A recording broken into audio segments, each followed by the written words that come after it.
I'm Jonathan Sands. I'm making this video today for my watchers who wanted to know more about the kind of portable art that I carry around. Now, before we move on to the actual art equipment, I want to bring up one thing that you're going to need if you're going to be carrying like this stuff around. Because we're not talking about the kind of thing you carry around in one of those plastic little bins, like holding your hand. We're talking about pocket stuff, like tiny stuff, like about this big that you're going to be drawing on, and the equipment that you'll need.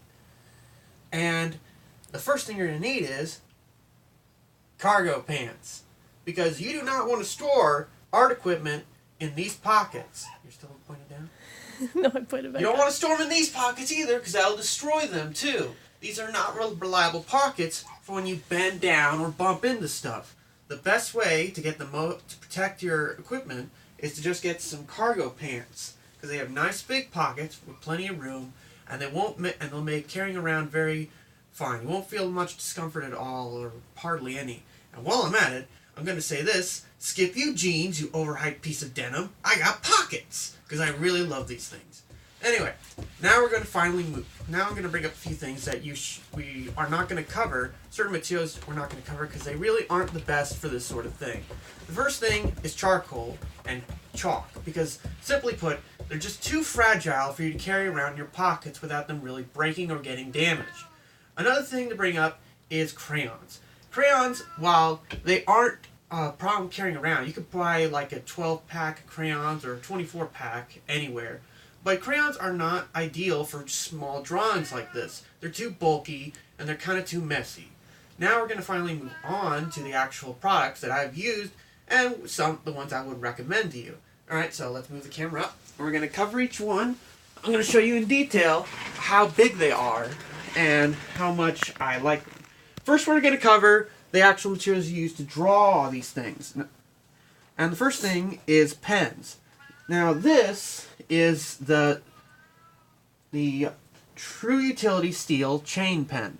This little pen goes on your keychain. It's about this big, about a little over about 6 centimeters, and it goes from this to this. Now, when you buy this, it comes in a nice case with a replacement sort of inks, because this tip here connects down to the rest of the ink reservoir sort of thing. So you can just unscrew it when you're done with it and replace it with a new one. So you don't have to worry about the head getting worn down or something, because eventually you just have to replace the whole thing. Now, we'll move on to the Zebra Mini Mechanical Pencil. Now this one is a little bulkier. It's about a little over 10 centimeters, but it's a pretty good mechanical pencil. It's made of metal, and metal is the best material you can get for this sort of equipment. It works like a regular mechanical pencil. It's a 5mm sized lead, and this is one of those kind of mechanical pencils where if you want to reload the lead, you have to put it into the front. There's no opening in the back to reload it. But you can take off the top, and you have this very tiny eraser that you can use. I wouldn't say it's the best eraser in the world, but when you're taking notes, it's perfect. And, on a side note, the best thing to go with this is a little notebook like this. You can get these at pretty much any store. It fits right in like a dream. I use this for taking notes. This isn't what I seriously use for drawing any of my pictures, because a mechanical pencil like this is a little weak, and it's hard to get solid dark images with it. Now, moving on to colored pencils.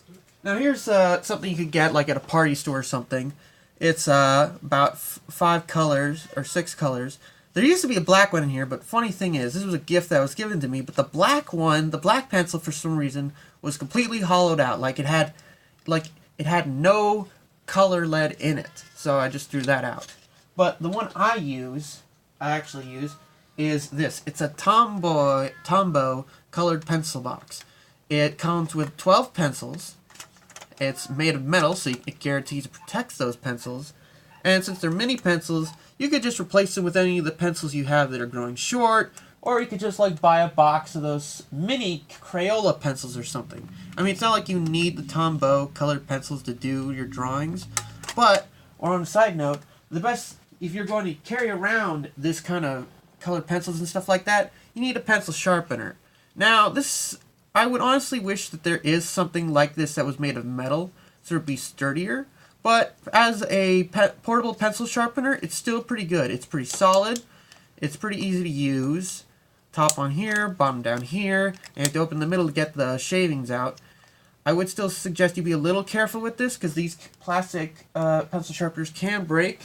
I would not recommend that you buy one of these. These will break. They're not really ideal. They're not as sturdy. It can easily be broken if you just hit it a little too hard on the side. Look, this one's already damaged a bit, and I haven't even carried it around in my pocket before. Now, we're going to move on to colored pens. Now, the best ideal for color pens is one of these. This is actually one of the cheapest sort of a mini ballpoint colored pens you can buy out there. You could get this online or probably at a party store because it's supposed to be like a party favor. This comes with 10 colors. 10 colors. Now, of course, because of the price of this, some of the pens can be defective, but these pens can actually be easily removed and exchanged with pens that have working ones. Or you could just try scratching it out until it finally does work, or fiddling around with it. But overall, this is a mechanical pencil. This is a pen that I use a lot, and I actually take with me to color in drawings. Now, we're going to move on to what you're going to draw them on. Now, when I first did this, I started with something like this. This is a Studio C drawing pad. It's actually just a card note thing, but I just used the back to draw my pictures on. I didn't use this for long because then I eventually just switched over to things like this. It's a sketchbook pad that you can actually use, but what makes this not really ideal is that these aren't easy to remove, and the way it's designed, each paper's attached to it, so it grows thinner and thinner. So I tried scissors and stuff, but if you want to use this, you have to carefully rip this out. You can get something about this small, possibly at your local art store. I actually got this online, but then I tried one of these. This is also a party favor. You could probably get at a party store. I also bought one of these online. It's very tiny, about this big and stuff like that. Paper's very small. It's about 9 centimeters. Now, it's not the best quality paper in the world, but it's easy to remove. It's easy to remove these pages when you're done with them. Now, to bring up my final product that I actually would recommend that you definitely get, one of the products I would recommend you get, is this. This is the Wellspring Flip Notebook. This is very tiny. It's metal. It comes with a metal pen too. And the pen acts as a lock to keep the thing closed. Just open it up and close it. And this is one of those easy to rip open sort of note things. Like it's easy to remove these too. On a side note though, this is one of those, it does have the kind of paper that kind of bends over time when I think it's exposed to light or something. I don't know what causes them to bend. But it's something you can deal with. Just make sure to press down a bit on the corners while you're closing it, or you'll end up bending the paper when you do.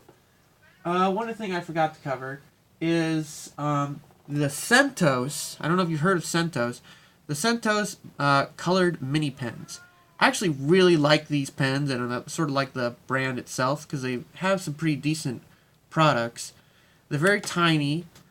Sure, it's a little plastic on the tip, but they're very good pens. They're better than the pen in the ballpoint pen, but this only comes in a lineup of 6 colors. But I also take these along too because I genuinely really like them, and you can actually get these probably at your local Meijer, your Walmart. You can, if you don't have access to the internet or the ability to buy these online, you can get. If you don't have online access, you can just go ahead and buy these at your local store. And if you're really curious, there's also a Centos marker. These are pretty small too, but markers also aren't really ideal for this sort of thing. They're also a little bulky like crayons. But I just thought I'd bring those up. Finally, the last product I'm going to bring up is this. This is something I also bought online. They're scratch note pads. They're a little bigger than most of the other products, but this is something you could take along with you. It's for like scratching on the go and stuff like that. I haven't gotten around to using these yet, but I plan to. Anyway, that's everything and all the products that I have to show you. I hope that you find interest in using these sort of things for drawing on the go, Well, thank you for your time and have a good day.